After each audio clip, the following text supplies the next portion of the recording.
네, 안녕하세요. 조우승입니다. 오스틴 임플란트 이어서 발표드리도록 하겠습니다.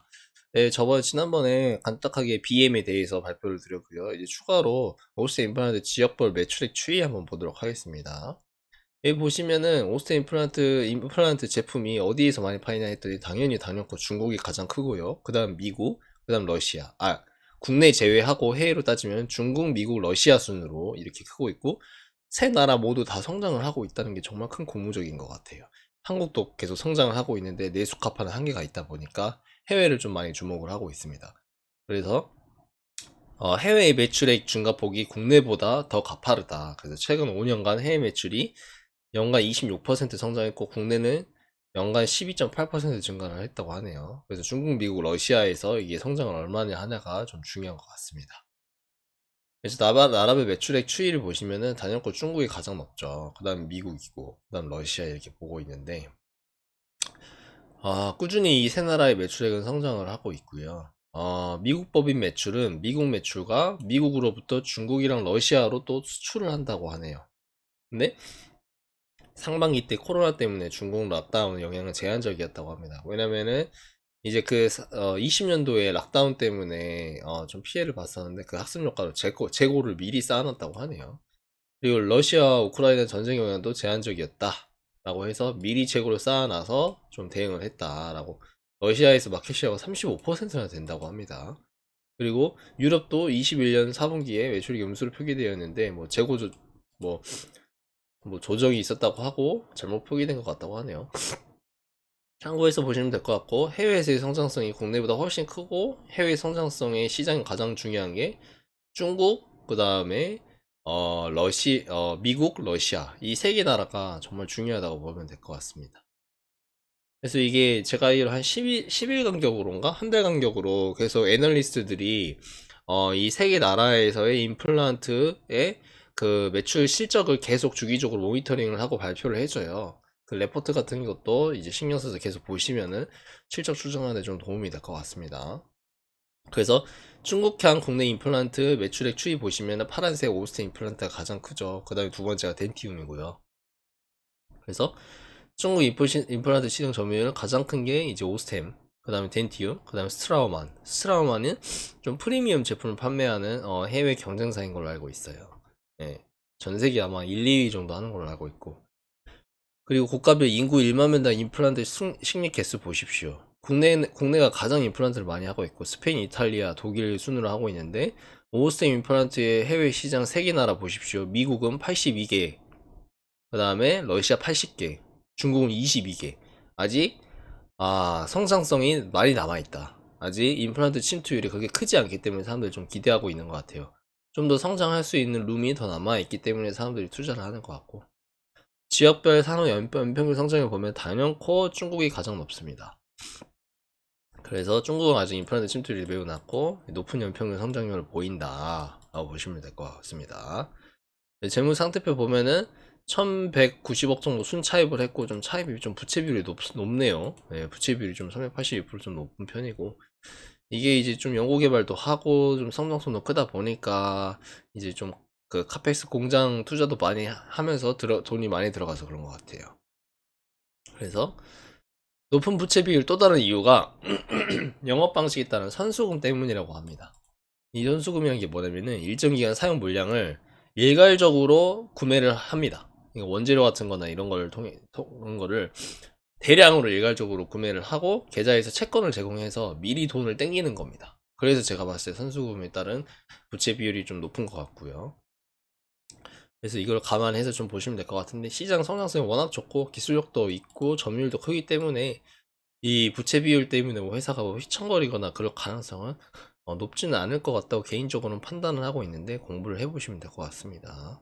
그 다음에는 매수채권 회전율 해보시면은 재고자산이랑 매출채권 회전율이 어떻게 이제 증가하는지 감소하는지 꼭 보셔야 됩니다. 회전율이나 재고자산 회전율이 이제 줄어들고 있으면 무슨 문제가 있다는 거거든요. 근데 여기 보시면은 재고자산 회전율이랑 매출채권 회전율이 걔도 재고자산 회전율 잘 관리되고 있고 매출채권 회전율도 상승하고 있는 거 봐서는 회전율은 이상이 없는 것 같다. 여기 보시죠. 증가 추세는 안정적이고, 근데 대손 충당금이 한 18.8%인데 과거부터 꾸준히 높았다고 하네요. 그래서 별 문제 없는 것 같다. 재고자산 회전율은 최근 약간 감소했으나 재고자산은 평가 충당금 가격이 높았다. 큰 특이사항 없는 것 같다라고 설명을 하고 있는 것 같고, 충당금 같은 경우에도 임플란트 제품 특성상 뭐 반품 이슈가 좀 있다고 하네요. 근데 이게 변동성이 있다고 하는데 이거를 보수적으로 잡기 위해서 충당금을 18%나 좀 잡는 것 같습니다. 라고 했고, 오스템 임플란트는 실적 변동성이 그래도 좀 적다고 하네요. 미리 이렇게 충당금을 크게 이렇게 잡아놓기 때문에. 이게 그러니까 덴탈 관련해 가지고 임플란트 관련된 회사 재무를 보실 때 충당금도 꼭 신경을 써주셔야 될 것 같습니다. 죄송합니다. 그다음에 또 하나 특이사항으로 전환사채를 129만 주를 발행을 했는데 10월 29일부터 행사 가능하다고 하네요. 유총 주의수는 1300만 주 정도 되고, 최대 주주가 콜옵션 양도 받았습니다. 최대 주주가 이거를 먼저 전환사채를 전환할 수 있는 권리를 활용할 수 있는 거고요. 그래서 지금 최대 주주가 지분이 제가 알기로 20%밖에 안 되는 걸로 알고 있어요. 그래서 최대 주주 지분율을 올릴 수 있는 방안으로 활용할 수 있고, 뭐 지분율을 올리지 않을까 하는 상황이 있고, 이 전환사채 CB 물량이 있으니까 이거 참고해서 보시면 될 것 같고, 희석 물량이 있기 때문에 좀 주가 측면에서도 그렇게 좋지 않을 수도 있을 거기 때문에 참고해서 보시면 될 것 같습니다. 네, 이렇게 보시면 될 것 같고, 그다음에 횡령 사건이 있었습니다. 이거 한때 엄청 유명했죠. 올 초에 때 총 피해액이 2,200억 정도 되고요. 이제 현금으로 이미 335억은 회수가 됐고, 남은 1,800억 중에서 손실 충당금은 958억 정도로 설정을 했습니다. 이 중에서 금괴로 643억을 회수할 수 있었고, 미수금으로 260억 가량을 기타 자산을 회수할 수 있다고 하네요. 그래서 최종적으로 800에서 900억 정도 피해를 봤다라고 보실 수 있겠습니다. 좀 회사가 횡령이라든지 대표이사가 좀 헛짓거리를 많이 해가지고 좀 이슈가 많이 있어요. 뭐 성적인 이슈로 좀 문제가 된 적도 있었고, 그래서 대주주 리스크가 좀 있는 회사입니다. 그래서 참고해서 좀 보시면 될 것 같고요. 워낙에 회사가 기술력도 좋고 산업 전방 산업이 우호적이라서 주가는 또 다르게 흘러가는 것 같습니다. 현금으로 보십시오. FCF도 양전해가지고 플러스 계속 유지하고 있습니다. 현금, 그러니까 영업을 잘하기 때문에 회사 내로 현금 유입이 잘 되어서 잉여 현금 흐름도 쌓이고 있고요. 임직원 보시면 최기옥 씨가 이제 최대 주주는 20%밖에 안 됩니다. 그리고 성춤은 횡령 배임 오너 리스크가 있었고, 올 초에 또 무슨 보험 관련해 가지고 뭐 또 이슈가 있었던 걸로 알고 있는데, 그래서 이번 횡령 사건도 연료 가능성도 뭐 제기되고 있다 뭐 이렇게 하네요. 좀 약간 최대 주주가 좀 별로입니다. 좀 관련해서 공부 좀 해주시면 될 것 같고,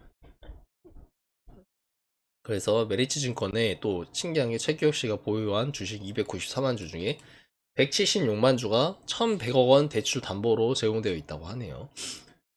그래서 예, 주식담보대출이 있으니까 반대매매, 그러니까 주가가 크게 하락하면 안 되는 상황인 거예요. 주가가 하락하면 대주주의 주식이 반대매매가 될 수 있기 때문에. 그래서 주가 측면에서도 좀 관심 있게 영향이 있을 만한 요소인 것 같고, 직원 꾸준히 우상향하고 있고요. 긍정적으로 보이네요.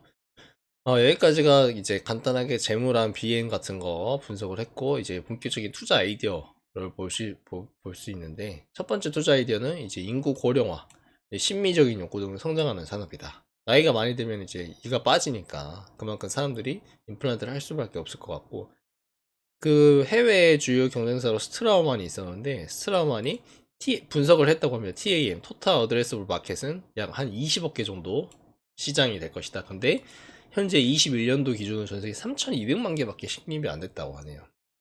그래서 2030년도까지 연평균 5.7% 성장을 할 것이다. 근데 중국이랑 아시아 쪽 성장이 더 가파를 것이다 라고 설명하고 있고, 아직 성장할 룸이 많이 남아있다 라고 보시면 될 것 같습니다.